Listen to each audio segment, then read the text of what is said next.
once again on Lagos Television, and we're glad that you can join us. My name is Mololu Rosanwo. Today on Talk Point, we'll be looking at killings in Plateau State. Over 2 weeks ago, the killings by some herdsmen increased, and it's become a source of concern to Nigerians, and particularly those also in the north central. Over 144 souls are said to have been lost to people who just go into their neighborhood, start shooting indiscriminately, killing them, burning down their houses, and also maiming them in the process. It's a worrisome situation despite efforts by the military to arrest this situation. Of course, we know that the governor of Plateau State and the state affected, and also Benue and Adamawa and some parts of Nasarawa too, are also trying to put up measures to ensure that these things do not further get out of hand. Today, I have a guest that will be discussing that with me. He is in Jos, Plateau State. He is the former chairman of Barikin Ladi local government. He's also a former scribe of the Association of Local Government of Nigeria, and also he is also a politician. His name is Honorable Emmanuel Loman. Honorable Loman, nice to have you on Lagos Television Talk Point. Yeah, it's my pleasure. Yes, in my intro, I talked about the killings that have been happening in Plateau State and in the North Central generally. Could you just give us insight into some of these things so that we can hear it firsthand? Well, it is a very pathetic situation here on the plateau, so worrisome that innocent life are being killed, unprovoked attack. And the issue here, the perpetrators are people that are well known. They are the Fulanis. There is no two ways about it. Before now, government and some journalists have given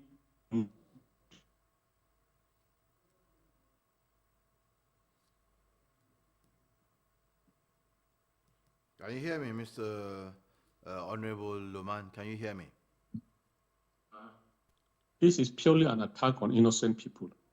And the reasons for all this thing is all about land grabbing. You will discover that machineries are being brought in to attack people sleeping in the night.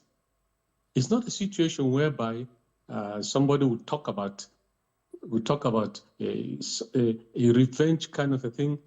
No, that's not the case. We've had issues of the car rustling before, and which is very minimal now. But that issue has been purely been perpetrated by a syndicate. And when we talk of syndicate, those are criminal. And the syndicate involved, and that is criminality. But a situation whereby people are being brought in to attack innocent people in their sleep, that is the problem. And this has been going on for a very long time, unabated. The state on its own has tried all it could humanly possible. The governor, being the chief security of the state, has been so proactive in handling issues, going up and down, trying to bring all the stakeholders together to see reason for us to live together. But to a certain extent, there are a lot of lapses from the security agencies, because many a times they've been calling, or many a times before these events take place, there are usually rumors of these people coming to attack some certain villages. Like now, presently, it is being circulated on the social media, naming villages that they want to come and attack again, because the machineries they brought are there on ground. And I want to believe the security agencies have knowledge of all these things. They need to be so proactive. You don't take a little rumor for granted in any way. And information gathering is very, very important in security setting. Some of them are not taking this serious. I will not say all, but we have some that have tried all their best to ensure that peace reign here on the plateau. We know quite a number of the security agencies whom have tried their best. We salute them for that very effort. And even some of them have lost their life during the attacks. So you see that the issue boils on effort to grab the land. As I'm talking to you presently, we have quite a number of villages that these people, they have amazed to themselves. And those villages, if you go there today, the Fulani are living there in those villages. They're rearing their animals, they're farming, because those villages are they have a very fertile ground there, very good for agriculture. So you can see automatically they have a special aim of doing this. And a part of that again, after seizing those villages, they invite their brothers from other places to occupy those villages. So you can see it's about land grabbing. And unless the federal government comes to the aid of the state government, it is just a name calling somebody a chief security officer while he cannot have control of the security agency on ground. In every little thing, the security agency will tell you that they must have a command from Abuja. They must be commanded from Abuja for them to act, which is really, really unfortunate. Okay. Really unfortunate. Yes. Even Honorable Loman. Yes, Honorable Loman, you said some things which I also want further clarification on, and that has to do with, so you said they are Fulanis and that they are land grabbers and that there are lapses from security agencies. What are these lapses? Are you saying that even if they get intelligence report, they do not act fast to stem it, or probably just arrest some people, even if they have perpetrated the heinous crimes?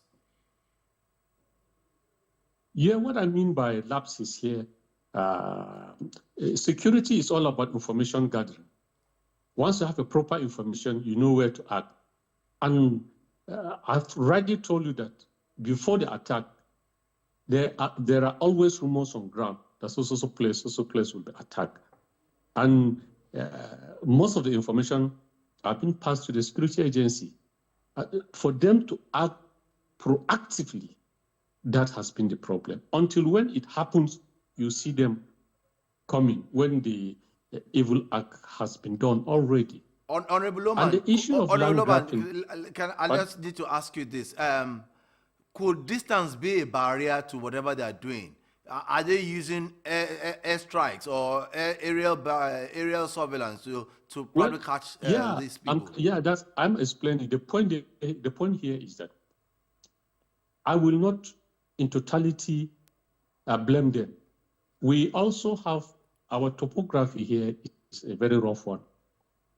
And you find people right in the interiors there. Reaching them at times is not easy. But the problem I have here, in Jos here, we have the Air Force Base. And in Jos here, we have the police training center here in Jos. The Air Force Base, they have the jets. And also, there's one big jet, I used to see it rigmaroling the town. And after the last attack, believe me, I was mad. When the attack took place after 2 days, you see that aircraft moving around Jostown. For what? Where was that aircraft when these people were attacking? These people will come and attack and go free. During the last attack in Bokos, some few individuals were caught. Just for us to hear that these people have been transferred to Abuja. I don't know whether that is to deal with them or to get more information. Okay, but the point there is that the Air Force Base and the police, I think they should be able to be proactive. They should be able to trace where these people are residing. Yes. If they can't trace where these people are residing within Jos, then we have a very big problem in this country. Well, for them moving to Abuja or wherever, well, that probably has to do with security measures, which we may not really understand, or maybe they're trying to find one way out of it. Well, I agree with you. Yes, I agree with you. but let's look at the Governor Caleb Mufwang issued a directive some days back restricting movement, restricting cattle rearing and stuff like that. What were the things he actually said, and is it actually holding water in Jos as we speak? Yeah, I think that was a very good move. The governor restricted cow movement, I think from, is it 6? Is it 7 to 6? 7, yes, 7 p.m. to 6. Or 7 to 6 in the morning. yes. And also motorcycle. Because this motorcycle movement, because these criminals, I'm sorry to use that word, they used motorcycle to attack people. You will discover, well, that if they are coming, you see them 2 or 3 on a motorcycle, and they come quite a number. And you know, a motorcycle can maneuver itself and enter anywhere and just move very fast. So they use motorcycles. So government restricting the movement of motorcycle, I think, is a laudable idea. Okay, this I've told you what the governor is doing. Not only those 2 things. Yeah, the governor is doing a lot to ensure peace reign here on the plateau. Okay. So I think kudos to the. Yes, okay, yes. In as much as you want to commend the governor on it, we're hoping that he has grasp of it, because he said he is the chief security officer, but his powers are also limited to giving orders. But that's another thing entirely, which of course may also affect it. But let's look at the directive given. Is it holding in the entire Jos or entire metropolis, or is restricted to those local government, Bassa and Bokos, where the issues are happening? Well, this issue we are talking about, it affects the entire state, because you can't tell where is the next point of attack.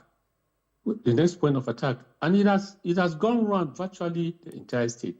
So the governor is looking at the whole issue holistically, not only those areas that have already been attacked.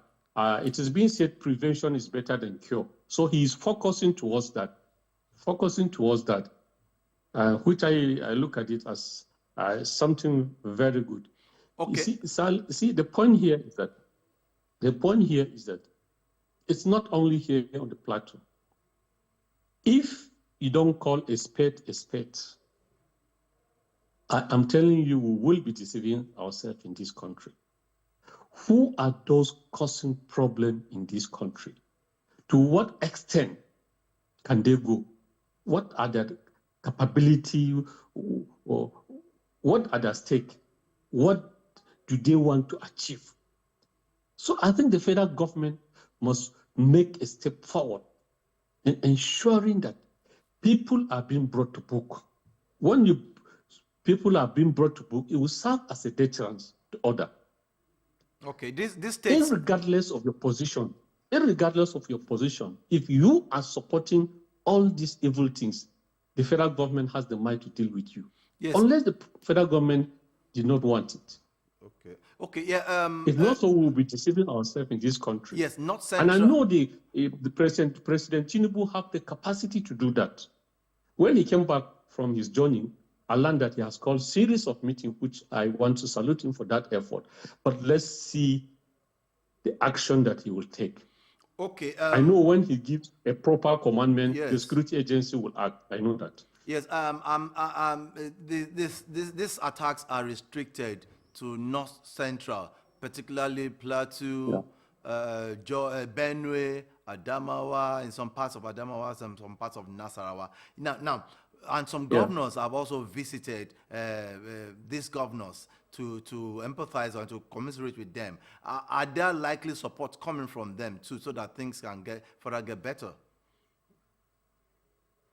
You mean support coming from where? The governors who have visited, are they throwing their weight? Are they supporting in that direction? Because the north central states are the states most affected. Are the governors working together to also ensure that this is nipped in the bud?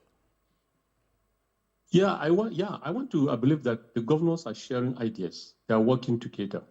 Because as I've already said, simply it's an issue of land grabbing. You look at it, the middle belt is now the stumbling block.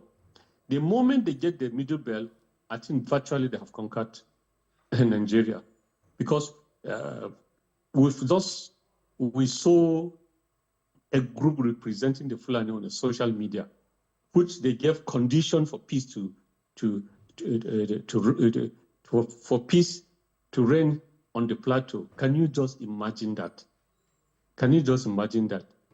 And one of the conditions was saying that we know we have an outfit, security outfit, Operation Rainbow, who has been in existence for quite some time now. That they are saying that the governor must scrap that Operation Rainbow. And so many conditions they gave. It has turned to be something, the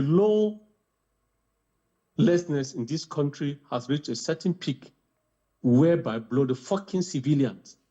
And now the ones giving government we need to directly caution you. on what to do. The word you use there is not too ideal now. Yes. Well, I'm sorry. Yes, What I mean, please, we need to caution you. I'm sorry. Yes, I'm also a civilian. yes, I understand I'm sorry. your emotions, but we need to control it. Yeah. But as we round up now, this national security advisor was in some of the states. Is the hope there that things will be done, even as with the president already in the country? Well, he came to Plateau State and he spoke well.